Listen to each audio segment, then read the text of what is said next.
plan. Apologies, I got a phone call there. Came in with a game plan, and they shut you down completely. The O-line looked like confused. They didn't know who to block. The Packers were filling up the gaps. And Shanahan, I feel like, lost his creativity a little bit.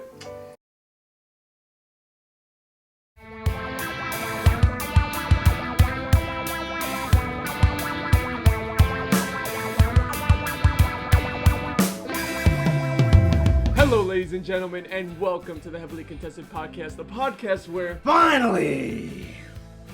The time has come. The Raiders finally have a better record than the Niners. But the Niners did have a good game. I will say that often. Now, guys, I know you guys want to hear a lot of things about the Raiders. You know, we 3-0. The last time we was 3-0, the year I was born, 2002. The year we went to the Super Bowl, baby. So you already know, man. There's a good chance that it might happen again. Now, let me explain to you. I got to do this every single week, Dro. Yep. I got to tell them why it happened, how it happened. Oh, my God. You guys are 3-0. You guys are the worst 3-0 team of all time. Derek Carr, last week I said he was an MVP candidate. Now he's the number one MVP candidate. But that's right now. It could change. There's someone else that I would like to mention after. But go ahead. He does have a good case, though. I will agree with it. Okay. Now, on top of that, we also did not have Josh Jacobs. But you know who stepped up and said, you know what? I got y'all. I know that y'all ain't got your running back, but I'm going to be your running back today. His name is Peyton Barber. Most people don't even know who the hell that is. It's actually been your leading rusher in this season, too. Yeah. He's actually really stepped up since Josh Jacobs ain't been here. We appreciate you a lot. Surprisingly, even more than Kenyon Drake, who was the big acquisition. Yes, I don't understand. I mean, they're saying that he's our joker. He's kind of like our Taysom Hill, but not quarterback. But at the same time, it hasn't played out like that. But I don't think it fits the scheme well. Yeah. Henry Ruggs had another great game. He's finally starting to be used. Darren Waller is being double-teamed a lot. Teams are focusing on him. So that gives us the options to use Henry Ruggs, Bryan Edwards, Hunter Renfrow. You already know we got good receivers now. Yes. So I'm happy about that. Bryan Edwards, 3 receptions, 89 yards. You know with a big clutch overtime catch as well. You know what I'm saying? I thought he was going to drop that, but he caught it. Yannick Ngakoue, he had 0 sacks in the game, but he had 6 pressures. If you watch the game, you will see Yannick Ngakoue is actually doing his thing. And, of course, Max Crosby just been great this year. Okay. And on top of that, we got the dub. It shouldn't have been that close. But the Raiders didn't fully Raider this time. They showed a little bit. They definitely were about to. Yeah, they were about a Raider. They were about to. It was a interesting finish, I would say, especially for the defense. Mm-hmm. Where it was a bit questionable there how they kind of finished out that game, especially for being such a highly rated defense to allow Jacoby Brissett with that Dolphins offense to kind of make it close. Yeah, it was definitely Here's the one thing I'm going to say, though. Again, I've said it every year. I like Brian Flores. For the Dolphins, for the head coach for the Miami Dolphins, I think he's a very good coach. I like the way he has his team always fighting till the end, no matter what. They didn't give up. The game was over. Yeah, they didn't give up. They're a team that doesn't give up. Brian Flores always has them playing to their full potential.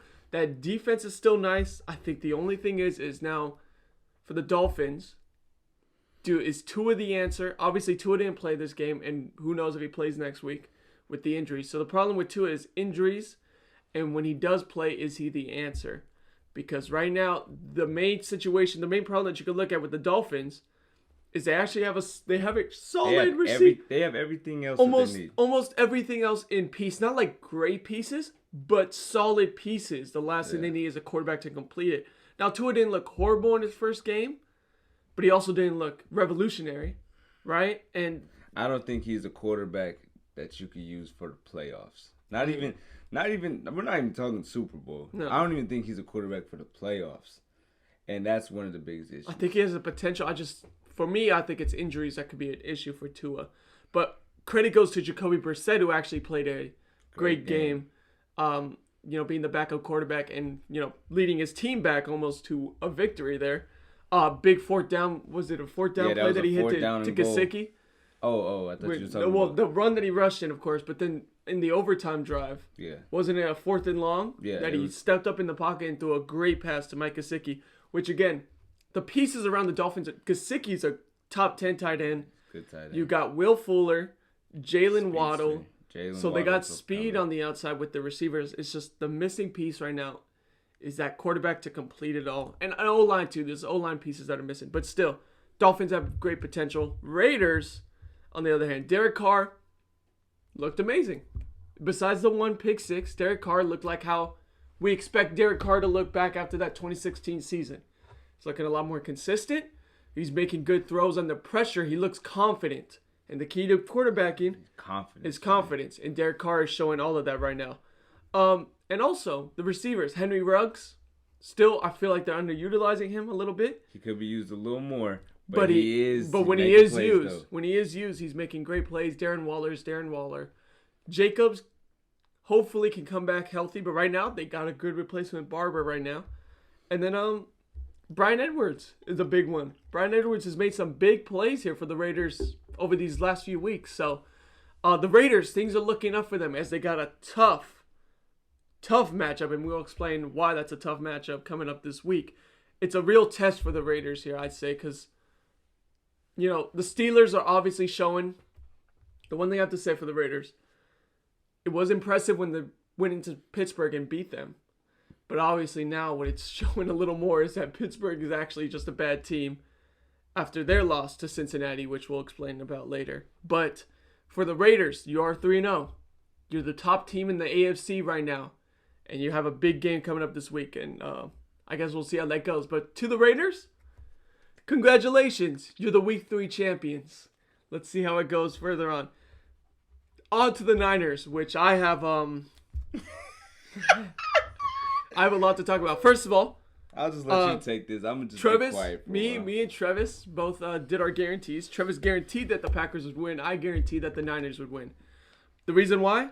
Because the Packers had backup O-linemen, and yet somehow the Niners only got 1 sack. Inexcusable there by the defense. But my problem isn't the defense, actually. Well, there's issues. First of all, I have 3 that I wanted to note down. First of all, Jimmy Garoppolo.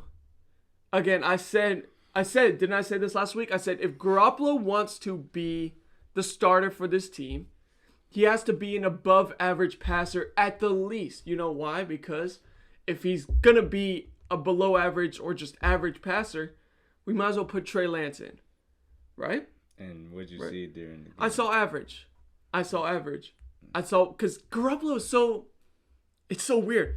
He makes these great throws under pressure, right? And, even when there's no guy open, he'll make confident throws. And then he just does the weirdest plays. First of all, it's called the it factor, bro. He ain't got it. Obviously, one thing I have to say, I don't think that pick was fully on him. I think that was more just a great play by Jair Alexander. Because by play design, that was open. Jair Alexander, being a top 5 corner, came all the way from the right side to that spot. I don't think that's on Garoppolo. I think that's more of a you gotta just know. Don't even throw in an area that Jair can but that's not even that wasn't even in his area. That was Jair making just a great. It was cover 3.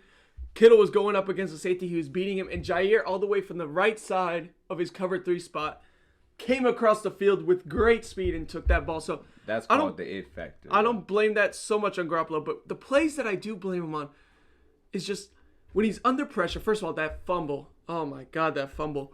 That was bad. Also, there's so many plays where I can go back to where Garoppolo he drops back in the pocket and he waits, and he sits so stagnant in the pocket. Like he doesn't move. He doesn't move his feet like he did at the end of the Eagles game. He looked so good when he was moving around and getting yardage. This one, he was just very stagnant. He looked timid, afraid. And then even in that final drive, it was questionable. He made a few throws that are just bad reads and questionable, and they should have been picked, which is what he did even in the 2019 season when the Niners went to the Super Bowl with Garoppolo. Because even in his game-winning drives, a lot of them were questionable. It's not like Rodgers, what we've seen from Rodgers, where Rodgers just, with confidence, drove the team down the field with ease. Garoppolo is it's always so iffy and it's like just questionable, but they still do it somehow, Another thing, Kittle. is underutilized. Hey, you seen in this game, honestly, he was used a little bit in this game. Yes. More than he was in the other games. But still underutilized. Yeah. Because there are so many plays where I just feel like... Just give him the ball. Give him the ball. We saw what happened when you gave him the ball, right? Even on like a simple 5-yard out route, he like 3 tackles. Broke 3 tackles, turned into 15 yards. He took a little simple catch over the middle for 10 yards, took it 40. He's the best run after catch tight end in the league. And we don't use him. We don't use him like the Raiders use Waller. And we don't use him like the Chiefs use Kelsey. You know, I guess what I can say is, I don't feel like we design plays for Kittle. You guys treat him like he's underrated. Yes, like, which we shouldn't. He's our best player. And then that gives me to my next point. Our coach needs to be held to blame. Kyle Shanahan has to be held to blame. They figured out your zone run scheme. The Packers, who were the team that probably got abused by it the most in that NFC Championship game, with that zone run scheme, came in with a game plan. Apologies, I got a phone call there. Came in with a game plan, and they shut you down completely. The O-line looked like confused. They didn't know who to block. The Packers were filling up the gaps. And Shanahan, I feel like, lost his creativity a little bit. That creativity that's hailed by Kyle Shanahan, he's lost it a little bit. Yeah, I'm not going to lie. Honestly, throughout the game, I really like what George Kittle showed because he did show, I need the ball. Give me the ball, 49ers. Yes. But on top of that, I also seen that Deebo Samuel is still leading the league. I don't know if he's number 1, but he's number 2 right now. Well, Deebo made some great catches again this week. I really like what I'm seeing out of Deebo. I didn't expect him to be that good. Thankfully, Brandon Ayuk also came out today and or Sunday, and had a great day as well. You know, just coming back finally, kind of fully back into the system, had a good touchdown catch, and some solid contested catches, same as Deebo. But the play design from Shanahan, there weren't guys open. I know Garoppolo's going to get a lot of... See, this is why I don't want to give full blame to Garoppolo, because being there at the game, I saw... Oh, I forgot, yeah, Dro was at this game. Was at the game, but I have to say, I saw a lot of plays where it was just, you know, the fans, and I get to see, it's kind of cool being there because you get to see like all the fans' reaction. Dro, I need you to give me your initial reaction when Kyle Juszczyk scored that touchdown at the end. What was 3, 2, 1? What was your reaction, Dro? I'll show the video instead, but I was pretty excited. I will say that.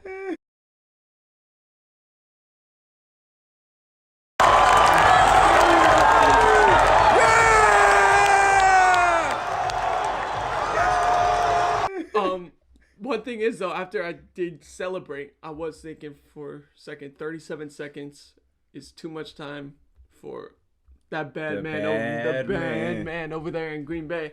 Because we've seen him do more with less time, even in some occasions. And Devontae was having a game. Which goes to my final point. We need help secondary-wise. Jason Verrett turns out to be a much bigger injury than even any of us have foretold. I knew Verrett was a big-time injury, but I didn't think it would affect the backfield this much. It's bad. And we could have had a chance to get Henderson, who the Panthers now picked up. He was a former first-round draft pick for the Jaguars last year. And we don't make a move for him. And it goes to... I feel like the Niners are just afraid to make big moves. Even in our year in 2019, when we actually went to the Super Bowl, we didn't make those wow moves. You know what I mean? Yeah. We don't make big offseason moves. This year, you guys traded a lot of your future for Trey Lance. Yes. But this is the weird thing about it. You guys traded away your future. So that means you want to win right now, right? So a little bit. Why wouldn't we put Trey Lance in? You traded away. Here's the one thing I also have to say. I think Trey Lance would struggle, similar to Garoppolo. Probably a little less because of his ability to run. But the problem is, again, all the blame goes to Garoppolo. Again, fans in the stadium and everything were blaming Garoppolo for so many plays, but it kind of bugged me because I was watching and there was no one open. Shanahan's play design has gotten just bland. And like plays like this where it's like I just seen every single guy was running curls, 5-yard curls. There's not anything to stretch out the defense. You saw from the Packers play design, like there was one where they ran trips and the Packers, they did curls, but they had Lazard go straight on a seam, one-on-one man coverage. We don't have play designs like that. We don't try to attempt the deep shots. We don't try to stretch the defense. We just very, very timid, and we just settle for short plays. And Shanahan, they're catching on. That offense is becoming bland. It is. So Shanahan needs to be blamed a little bit. I mean, of course, Garoppolo needs to be blamed for a lot of plays, but not all of it's on Garoppolo as well because Shanahan's getting figured out a little bit. So I do think they need to like sit back and look at this just fully. Everyone needs to take a step back and look. But honestly, if I was the Niners, I'm talking to Dro here, guys, so I'm not going to be disrespectful because Dro wasn't disrespectful to my Raiders. But anybody else, I'm going to talk disrespectful to you because a lot of other people like to talk mess. But I still think that the Niners, it's not over at all. No, I don't think so. You guys still definitely have a lot of potential that you can lock into. But this game wasn't looking that good, No, man. I mean, in the end, the better team won. The Niners would have stole that game had they won. Yeah. But in the end, too, credit to the Packers who finally woke up. They're locking in. They're woke up. Aaron Rodgers has woken up. We also got to say, this is Devontae's home. He basically said, I'm the Niners. Well, here's the one thing I'm going to say about that, too. Devontae Adams, the Packers, the whole organization, has only beat the Niners one time when they are a winning record or a good team. Wow. So, I mean, in the end, we've had Aaron Rodgers' numbers over the year, which has been surprising me, even in the Harbaugh days. But Rodgers is bound to get the best of us at some point because he is Aaron Rodgers. And he had a great game. So, credit to the Packers. The Niners. Definitely some things to look at here. Across the whole entire board. The O-line, the D-line getting no pressure even though their Packers are on their third string left tackle and, many other backups. A lot to look at there for the Niners on the D-line. The defensive scheme was off. Just coaching was the main thing I saw as a problem. Not so much just singling out players. Of course, there's players that you could blame for many plays, but it looked like coaching. It looked like the Niners got out-coached. It really did. You guys still got a good chance. Yes. So we'll see what happens later on in the season. And we'll move on from that point. Credit to the Packers. Great game. Niners. Let's see. Next game. Well, we'll start with the Thursday night. Panthers versus the Texans. Pass. One thing we have to mention, though, Carolina Panthers, 3-0. That's very crazy. Sam How Darnold. the hell are they 3-0? Sam Darnold looking good with 23 of 34 passing and 304 yards. Ooh, but Christian McCaffrey did get injured in this game, which is very weird. It's a hamstring injury, and he's going to be out for a while. Yeah, he's going to be out for like 2 to 3 weeks. So which sounds kind of weird to me, but whatever. Which could affect the Panthers' record. But fully healthy, this looks like a solid team. The main thing that's impressing me is that defense. They're able to get pressure on the quarterback. Yeah, Brian Burns. And unfortunately, J.C. Horn, one of their promising young rookies, broke his foot, so he'll be out for the rest of the season. But then again, now they picked up Henderson. They did. So they definitely have confidence that they're going to be good. They look good. They have a big game coming up this week, which we'll get into later. But Panthers 3-0. Quick question I just want to ask you. You could answer briefly. Do you think they are legit? No. Okay, interesting, because I do. I like this team. I've been a Sam Darnold advocate, and I like DJ Moore. So I like the way this offense is going right now. Sam Darnold is average. No, I like Sam Darnold being away from the Jets. Washington versus the Bills. I think this is a pass, too. Yeah. Bills finally woke up. Yeah. Credit to Josh Allen. The football team, their defense does not look that good anymore. I don't know what happened. And the offense, well, the thing is, too, is they're always on the field because the offense has been struggling. Again, Taylor Heineke had a good game in Thursday Night Football, but he had a rough one here against Buffalo. Can they go trade for somebody? There's got to be some quarterback they could get because Taylor Heineke ain't going to work. And unfortunately, Heineke has, cool plays here and there, but, again, he's not the guy that you want to lead this team to a championship. And this team has potential. Terry McLaurin, they're going to get, when they get Samuel back, Curtis Samuel off of injury, they have potential to be a good team, but right now they're not showing it. And the Bills have woken up. Yeah, Josh Allen has. We'll see how good they do. Let's see how good they do. Browns, Bears. Justin Fields had a rough one. It's over. So yes. Justin Fields is now out.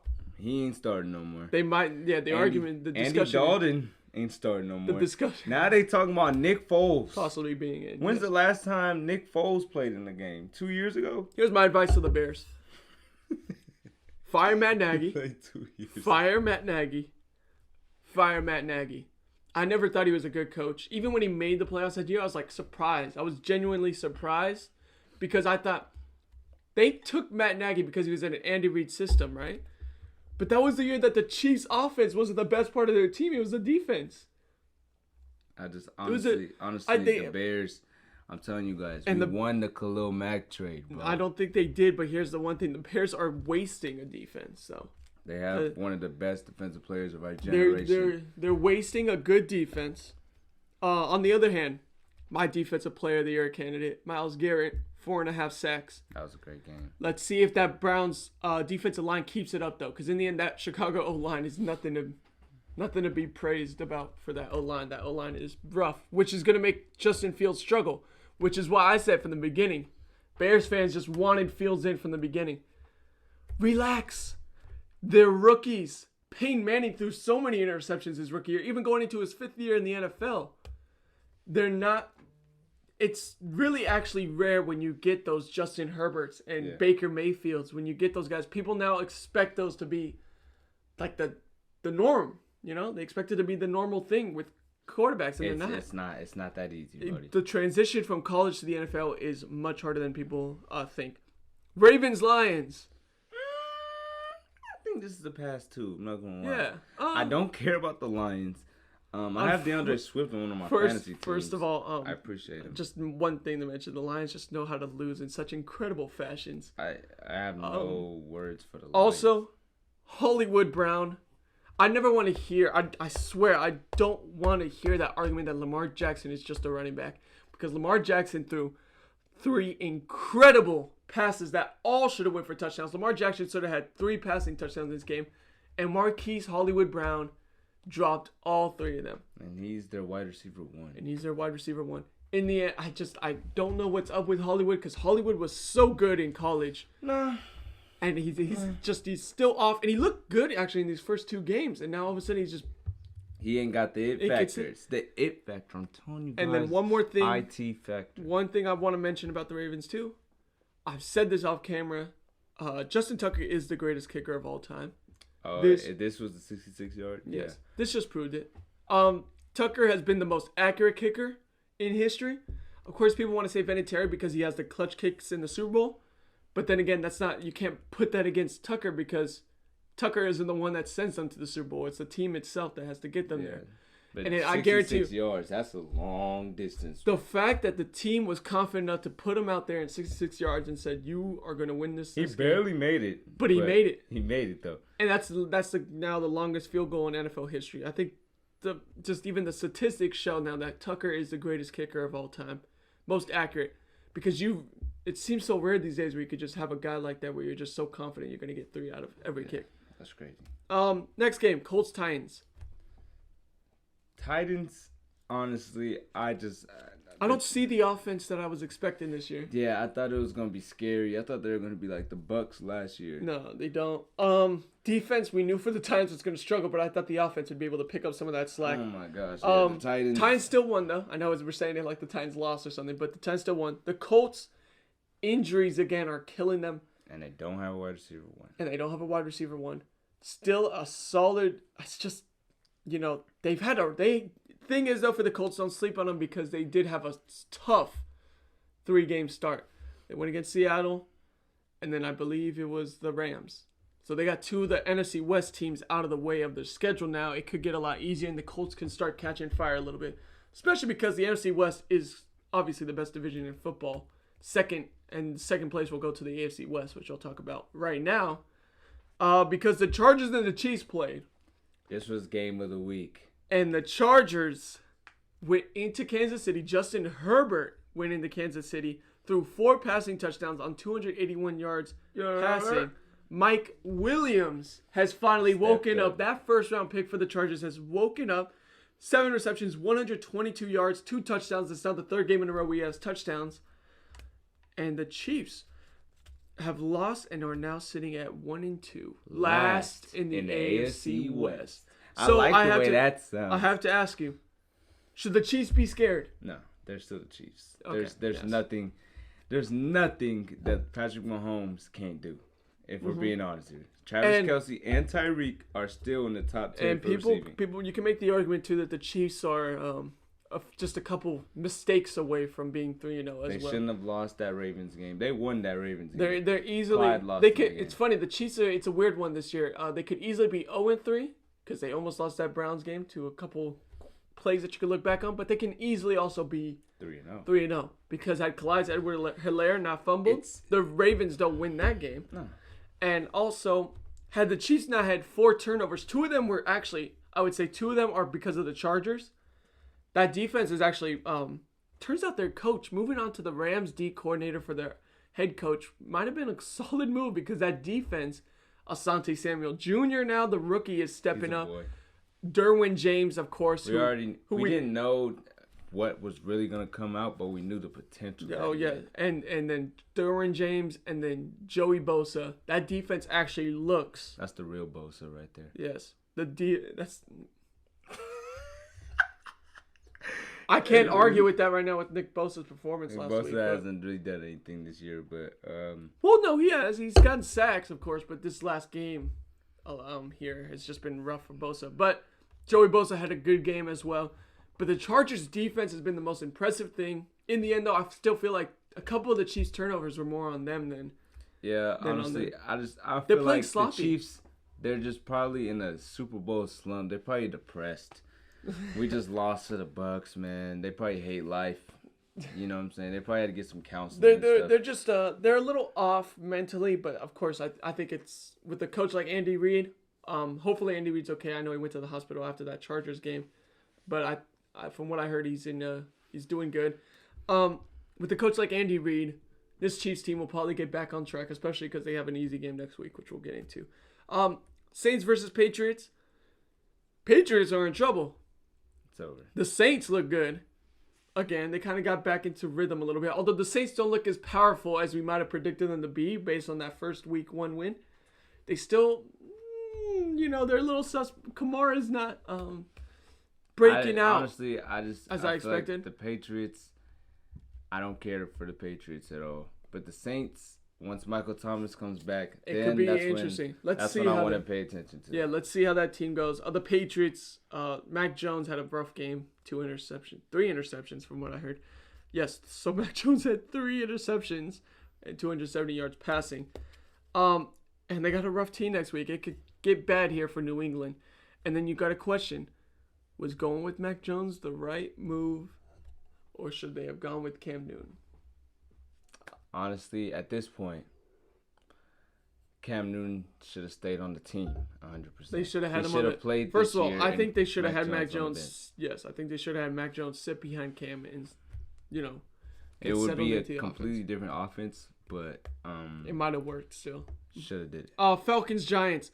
Pass. But one thing I have to say, my Giants prediction for them to win the division so far is not looking too hot. I might be wrong there. I don't know. Yeah, they've had a couple of games they could have won. Yes. And this was their easiest game. This is their easiest game, and they just managed to choke again.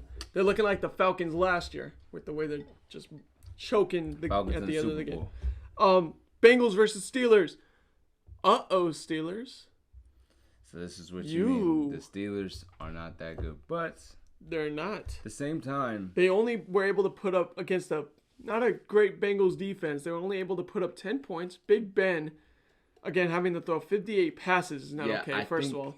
I think the big issue is that the Steelers' defense is not coming to play. It's not? I think they're not. Here's the thing, too. They're not getting any help. That offense is going 3 and out every play. Big Ben is the issue as well. Big Ben is done. After this year, the Steelers should move on from him. It's like Drew Brees last year. Yeah, it's we know he's an all-time great, but it's time. It's time. And that O-line is not helping out whatsoever. Yeah. Najee Harris can't get going. That Steelers team is in trouble to have a rough year because now, ever since they went 11-0, they have lost. They've gone 2-12 from what I've heard, which is they've only won 2 games. And they've lost the rest of their other games.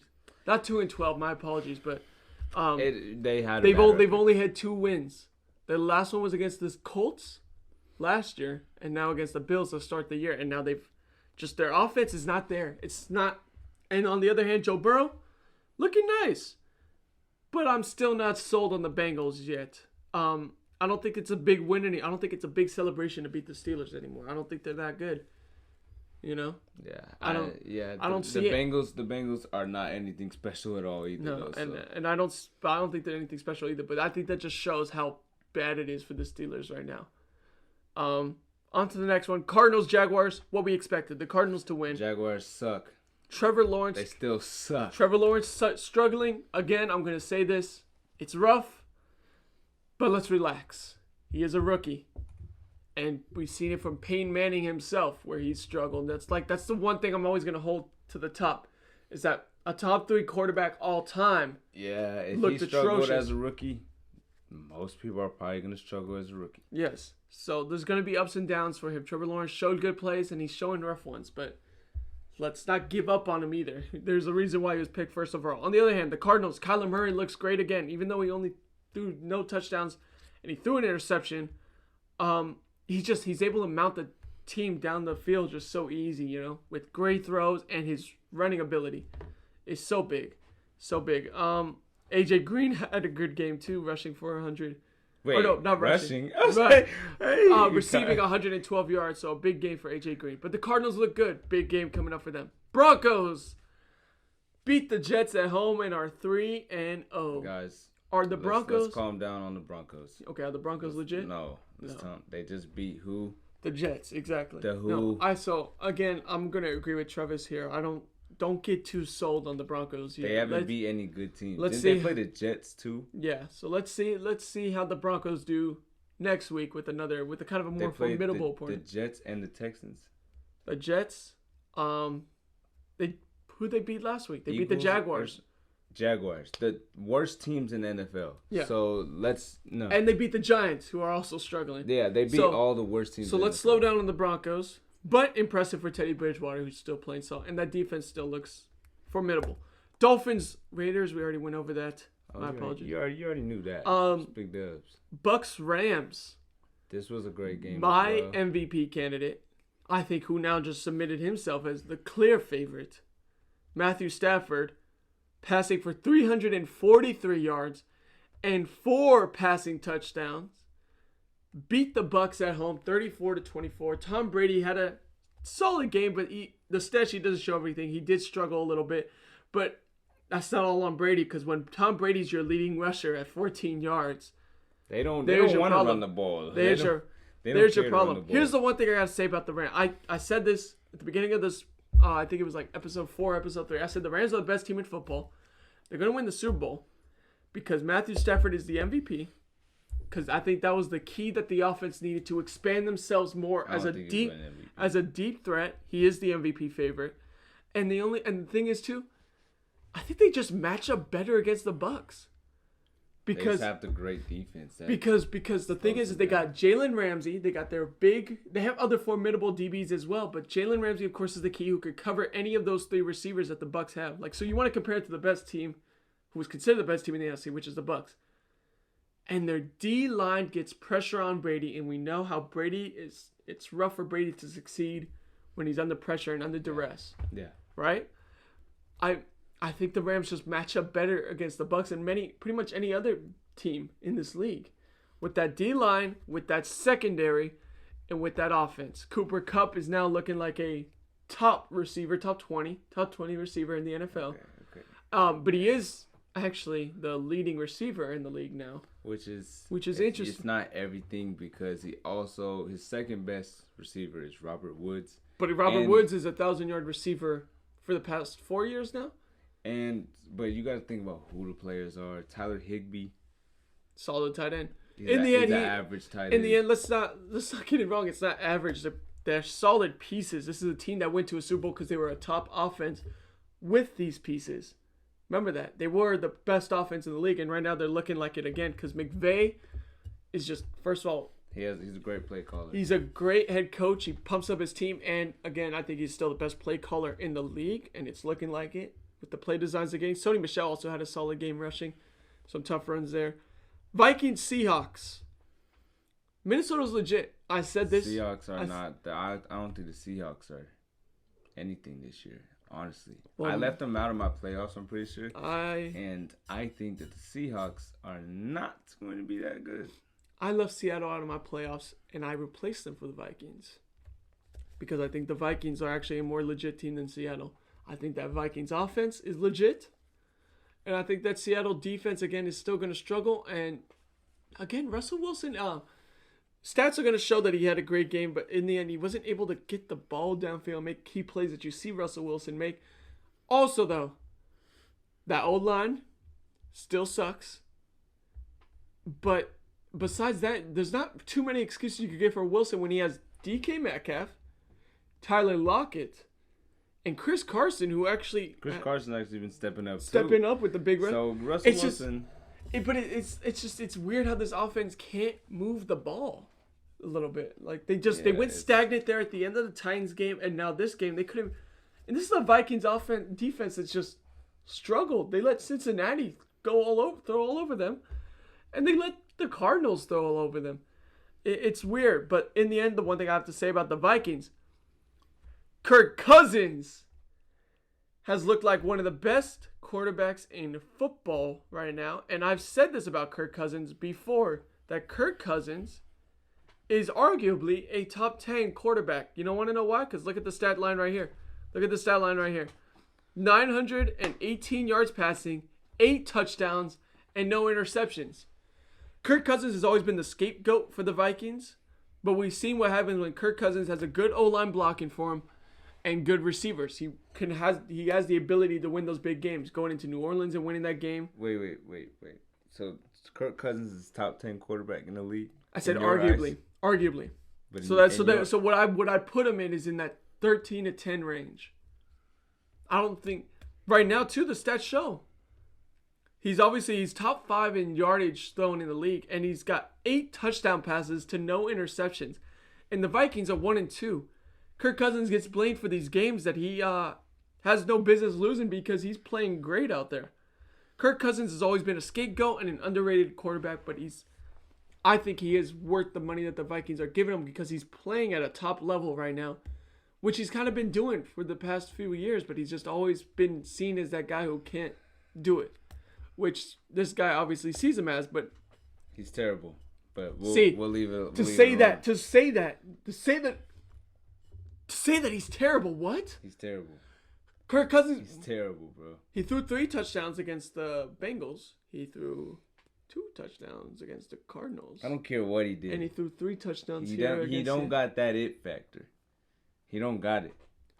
He's doing everything he can to win them games. He drove them down the field against that Cardinals defense that shut down Tannehill. I don't care what he does. They're not winning games. I'm gonna blame it on him. That's just a hater. But Kirk Cousins is actually a very underrated quarterback in this league now. He went from overrated to underrated now. On the other hand, Eagles, Cowboys. The Eagles. I'm glad that the Cowboys actually showed that they are a good team. Finally, their offense is looking like, how we expected. That's exactly and also, we expected. The Eagles have sunken back down to reality. Jalen Hurts isn't bad, but the Eagles, you guys don't have a great roster. They don't have a great roster, and we knew this. So it's going to take time for this Eagles team to develop. But that was how Monday night ended in kind of a dud, but it was actually a great week 3, and arguably the best week that we've had so far this season. Honestly, it was a great week. So credit to the just all the teams that played this week. I'm saying credit to, but yes, all the teams that played this week. It was a great week of football. Big upsets and just many close finishes throughout the week as well. So great week of football.